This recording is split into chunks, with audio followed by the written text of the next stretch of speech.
Amongst all this talk about Wembley and London hotels and semi-finals and trains down to London, there's a Premier League match on Sunday. We've got Fulham, and we're going to look at the game and look ahead to it, so stick around.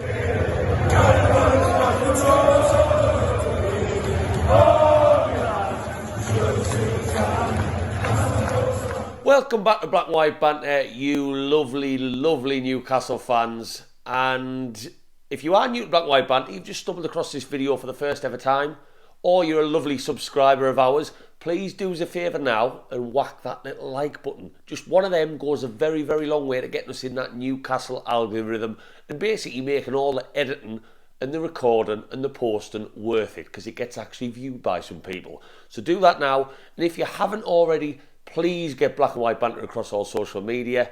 Facebook, Instagram, TikTok and Twitter. We post on there every day. We are liked by so many. We try and do jokey content to make Newcastle fans laugh on a daily basis. And we've even started selling merchandise now as well. Some of the photos are starting to come in of people whose merchandise has arrived. So Black and White Banter is starting to get repped everywhere. And I absolutely love it. And if you like my opinion by the end of this video, please whack that little subscribe button down there. It means a lot, and those subscribers are on the up as well.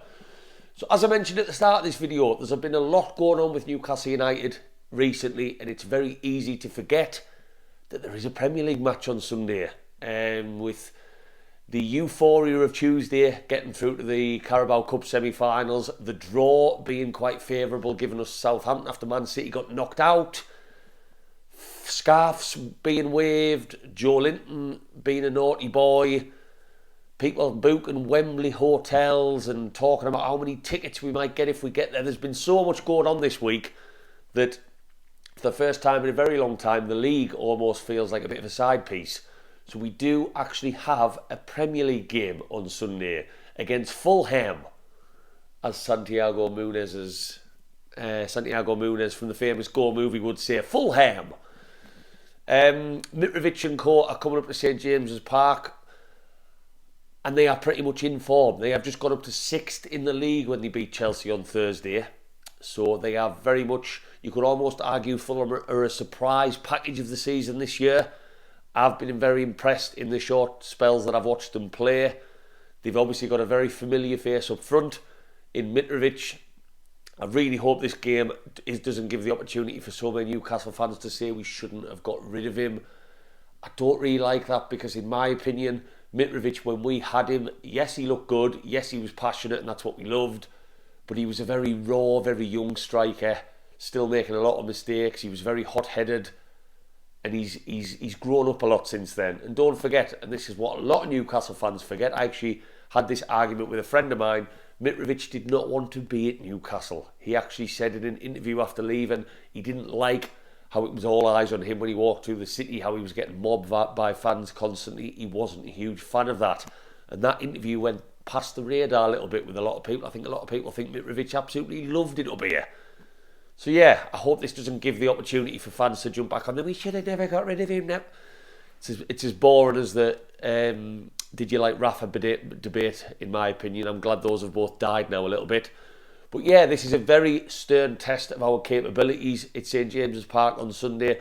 Will there be a little bit of a hangover from the Carabao Cup? I think atmosphere-wise, with it being at 2 o'clock on a Sunday, maybe. I've never been a fan of early afternoon Sunday kickoffs. Early afternoon Saturday kickoffs, the 12:30 games, always diabolical for atmosphere. So we'll see. I don't think St James's Park will be absolutely rocking, but it's back to a focus. Look where we are in the table. We want to cement that position where we are currently in 3rd. We can do that by getting another 3 points on Sunday. And to be totally honest with you, after analysing Fulham a little bit more, I think this is a game that screams fantastic on paper. Fulham like to press. Fulham, percentage-wise, are in some of the highest pressers in the Premier League, along with us, obviously your Man Cities and whatnot. They like to press. Fulham actually have the same amount of goals as Newcastle this season. We've, compared to our usual average, we've scored quite a few. So I think there's going to be gaps. I think it's two teams that are going to try and play on the front foot. I don't think Fulham are going to park the bus. I don't think it's in their capabilities. I don't think it's a style of football Marco Silva likes to play. and that should make for a good game. Fulham have some really good attackers, ones we need to watch for. I think Willian was a smart bit of business, the ex-Chelsea winger who scored in midweek. He's starting to look quite good for them now. I quite like Pereira, who obviously failed at Man United in midfield. He's looked pretty solid for them. They've got Mbabu, ex-Newcastle right back, who we all thought was going to go on to great things, but unfortunately he was sold after that amazing debut against Chelsea for Newcastle years ago, when he kept Hazard quiet. He's now at wing back, if you want to call it that, for them. But I do think if both teams are going to open up, and I'm going to go back to the same thing I keep saying on every video, Newcastle United are an absolute shithouse in the back. We are so much better than Fulham defensively. So then for me it comes down to, do we have more in attack? Yes, I think we do. I think team-wise, I wouldn't change very much now. I know the big debate going into this game does Joelinton come out? I've already done a video on that, so I'm not going to get into the whole right and wrong and how serious what he did was. All I'm going to say is Eddie Howe will know exactly where he stands on that, probably in days before the game. I know he said in his press conference it was being dealt with internally, and he'll maybe take some time to think about whether Joelinton should be dropped. I think Eddie Howe seems the man to set a standard in the football club, so I would not be surprised if Joelinton sits this one out, even as a substitute.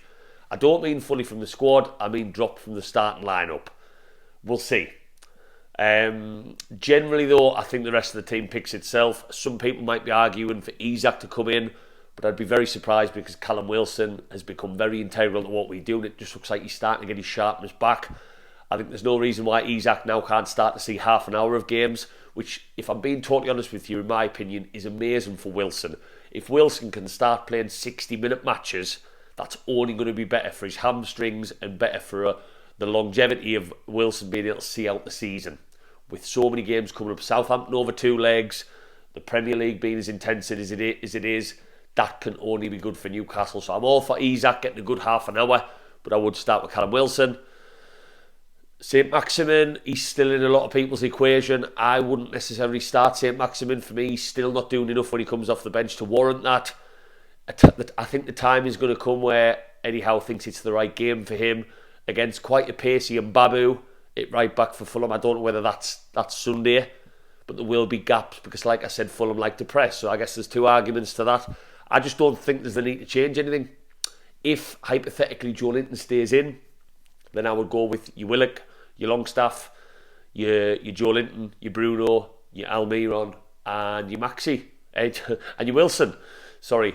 Yeah, I don't see the need to change very much at all.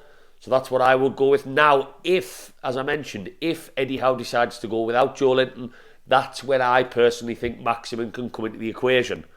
You could basically set up almost as a 4-3-3 with Bruno, Longstaff and Willock, and then Maxi, Wilson and Almiron. So I would like to see that change. Yes, that's much more of an attacking change, and I appreciate that. But if you move Willock onto the left-hand side to protect Dan Burn, we know what graft you're getting from Almiron on the right-hand side, and then you've got Bruno and Longstaff covering that sort of centre into the right area. That's what I would maybe go with. But hey, that's all depends where Eddie Howe stands on the whole drink driving thing and how serious he wants to deal with this, whether it's just a fine or not. So I wouldn't change very much, and because, like I say, we are so solid. Nick Pope has gone 630 minutes without conceding a goal.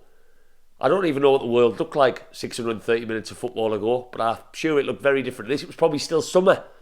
So I back us. I do. Mitrovic, yes, of course, he's going to be a danger. But if you stifle the supply, I think Mitrovic is a very static striker. Mitrovic is not the sort of striker who's going to necessarily take the game into his own hands. He's going to be a little bit isolated. So if Trippier and Burn can put a job on the wide men, if Longstaff, with the running we know he's great at, with Willock with the running we know he's great at, can stifle the central midfield, you cut off the source to Mitro. It's almost like a drug... I'm just in the middle of watching Narcos. It's like a drug trafficking organisation. You cut off the supply, you are going to isolate that man up top. So yes, he's a danger, but Botman and Shea, I've got no reason to doubt they can keep him pretty much as quiet as possible. And you've got Nick Pope behind the sticks who you've got to beat anyway. So I am going to go for a Newcastle win. I hope there's not too much of a hangover from that Carabao Cup celebration on Tuesday night. And I'm just absolutely loving life as a Newcastle fan. I just wanted to get that in there. Wembley looks a very, very big possibility. We sit in third in the league, and I advise every single Newcastle fan as often as possible to take a step back and realise where we were and where we are now, because every time you do that, it feels fucking amazing. It came on my timeline, our team against Sheffield United a couple of years ago under Steve Bruce, with Isaac Hayden playing centre-back and whatnot. And we went down there, we played defensive against a team that hadn't won all season, and how things have changed so much from there is amazing. We're now ambitious in transfer windows, we're looking at cup finals, we're third in the league. I'm backing us to win on every single video I do. Everyone's loving black and white banter across all social media. Life is good. Life is very fucking... In fact, I might go and crack open a can to celebrate how good life is as a Newcastle fan at the moment. So, of course, I'm going for a Newcastle win. I'm going to go for Newcastle 2-1. I think Fulham might break down that 630 minutes of Pope, which would be heartbreaking. But I think we'll have enough in the locker to beat this Fulham side. Newcastle fans, if you've stuck around this long, please drop down. Let us know your thoughts in the comments for this one. Whether you drop Joelinton, what changes you'd make to the team, and if you fancy us to win. And if you've stuck around this long, surely it makes sense to whack that subscribe, because there will be a match vlog coming during the Fulham game where I speak to fans, give you a taste for the atmosphere, get inside St James's Park and do all that lovely stuff. So you don't want to miss that, so whack that subscribe now. And if you haven't already, get on social media. Please check out my Dan Burn on Top of the Pops video, which has just got more and more viral across all socials.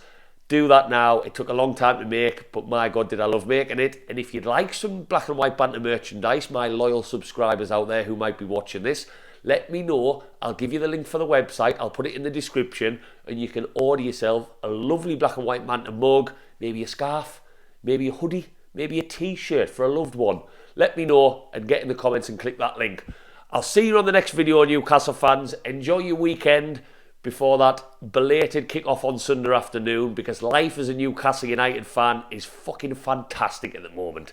However, lads.